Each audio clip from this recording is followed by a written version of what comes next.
इस वीडियो में हम एंड्रॉयड स्टूडियो में जो हमने एक कोई भी एप्लीकेशन बनानी होती है उसका पूरा फाइल स्ट्रक्चर जो है वो देखते हैं कि वो किस तरह से होता है। सबसे पहले हमारे पास यहाँ पे डिफरेंट ऑप्शंस होती हैं। अगर आप इसको आपको डेवलपमेंट के लिए यहाँ पे सिलेक्ट करना होता है एंड्रॉयड। अगर आपने इसको एज अ प्रोजेक्ट सारा कुछ देखना है इसकी सारी फाइल स्ट्रक्चर के एक्चुअली ये किसी भी जिस फोल्डर में हमने प्रोजेक्ट क्रिएशन के वक्त उसको डेस्टिनेशन फोल्डर दिया था तो वो बेसिकली वहाँ पे किन फोल्डर्स या डायरेक्टरी के अकॉर्डिंग, डायरेक्टरी स्ट्रक्चर इसका क्या है, फोल्डर स्ट्रक्चर इसका क्या है, वो उसके अकॉर्डिंग वहाँ पे सेव होता है। तो ये बेसिकली वहाँ पे इसके अकॉर्डिंग यहाँ से इस तरह से हमारे पास सेव होता है। आपने जब भी डेवलपमेंट करनी है आपने प्रोजेक्ट पे क्लिक कर नहीं करना, आपने एंड्रॉयड पे क्लिक करना है और ये आपके पास इस तरह से ऐप और ग्रेडल स्क्रिप्ट जो है वो डिस्प्ले हो जाएंगे। आपने ऐप पे क्लिक करना है, नेक्स्ट आप मैनिफेस्ट पे क्लिक करेंगे तो मैनिफेस्ट की फ़ाइल सारी आ जाती है। एप्लीकेशन का ओवरऑल सारा कंट्रोल मैनिफेस्ट फाइल में मैनिफेस्ट फाइल के थ्रू कन्फिगर होता है। तो उसकी इसकी वजह से पूरी एप्लीकेशन का जो कंट्रोल है वो एंड्रॉयड मैनिफेस्ट फाइल के अंदर कंट्रोल हो रहा होता है। जितने भी आपने फ्रंट एंड डिज़ाइन करने होते हैं वो आपके पास दो फाइल्स को जनरेट करते हैं जिनको हर इंटरफेस को मोबाइल एप्लीकेशंस में स्पेशली एंड्रॉयड एप्लीकेशन में एक्टिविटी बोला जाता है। जब भी कोई आपने एक्टिविटी जनरेट करनी है तो उसकी एक तो एक्सएमएल बेस्ड उसकी फ्रंट एंड की फ़ाइल होगी, जावा बेस्ड उसकी बैक एंड की फ़ाइल होगी। अगर आपने सेलेक्ट किया है कोटलिन तो वो उसके अकॉर्डिंग कोटलिन में डॉट कोटलिन के नाम से फ़ाइल बनती है, डॉट के टी। हमने क्योंकि जावा सेलेक्ट किया था तो जावा में इसकी डॉट जावा बेस्ड फाइल जो है वो बन रही है। जब भी आपने किसी और एक्टिविटी को रन करवाना हो एज अ लॉन्चर एक्टिविटी तो आपको ये 4 लाइंस का कोड जो है उस एक्टिविटी के अंदर ऐड करना पड़ता है और उस एक्सपोर्टेड जो है ये आपने उस एक्टिविटी का ट्रू कर देना है और बाकी सबका फॉल्स कर देना है। नेक्स्ट में जावा है तो जावा के अंदर ये पहली डायरेक्टरी यानी कि जो हमने पैकेज नेम इसका सेट किया था जो बाय डिफ़ॉल्ट सेट होता है और उसको हम चेंज भी कर सकते हैं।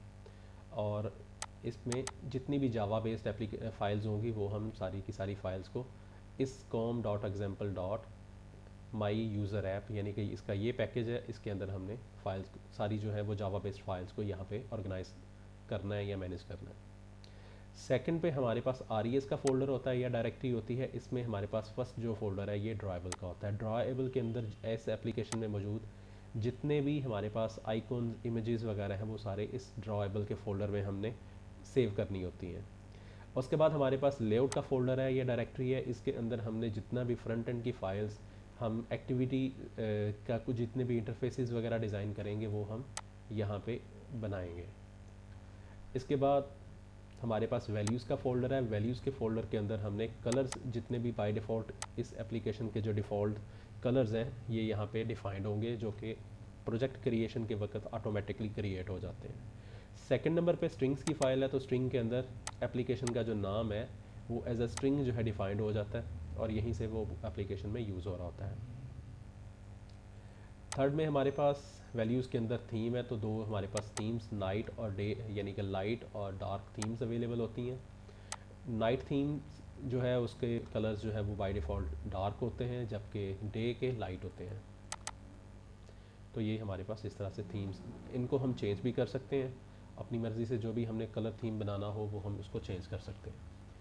इसके बाद हमारे पास सेकंड नंबर पे ग्रेडल स्क्रिप्ट की फ़ाइल्स हैं। तो यहाँ पे ग्रेडल बेसिकली फ्रेमवर्क है जो जिसके तहत जितनी भी हमारे पास जितनी भी एंड्रॉयड बेस्ड मोबाइल एप्लीकेशन है उसमें हमने सारी फाइल स्ट्रक्चर जो है वो ऑटोमेटिकली क्रिएट हो जाता है, हमने उसके अकॉर्डिंग यूज़ करनी होती हैं। सबसे पहले ये प्रोजेक्ट लेवल की है और सेकंड जो है ये मॉड्यूल लेवल की है। हम प्रोजेक्ट लेवल जो Gradle dot build dot Gradle file है इस पर क्लिक करते हैं। ये हमारे पास इसमें डिफरेंट जितने भी प्लगइन्स और इसकी एंट्रीज़ हैं ये बाय डिफ़ॉल्ट हो जाती हैं। समटाइम हमें जब ये यहाँ पे ऐड करके हम चेंज भी कर सकते हैं। सेकंड जो है वो मॉड्यूल लेवल की है यानी कि इस एप्लीकेशन लेवल की जितनी भी हमारे पास है वो सारी कन्फिगरेशंस यहाँ पे होंगी।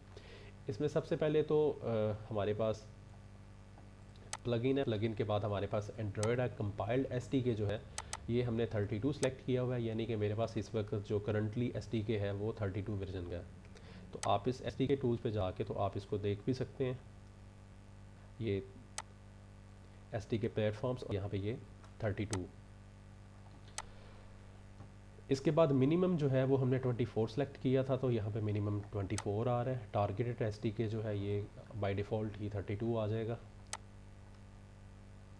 इसके बाद समटाइम आपने डिफरेंट टाइप की लाइब्रेरीज़ जो हैं या डिपेंडेंसीज़ इसमें यूज़ करनी होती हैं, तो वो हम यहाँ पे इन डिपेंडेंसीज़ के अंदर इम्प्लीमेंट करवाते हैं।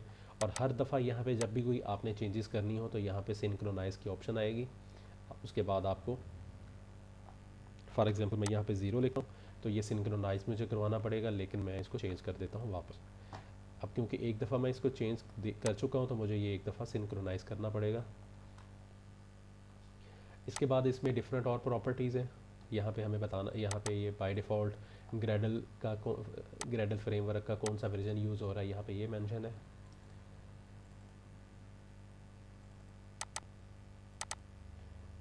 तो एसडीके बेसिकली किस डायरेक्टरी पे पड़ा हुआ है, अगर आपने इस डायरेक्टरी को देखना हो तो आप ऐप डाटा पे क्लिक करेंगे।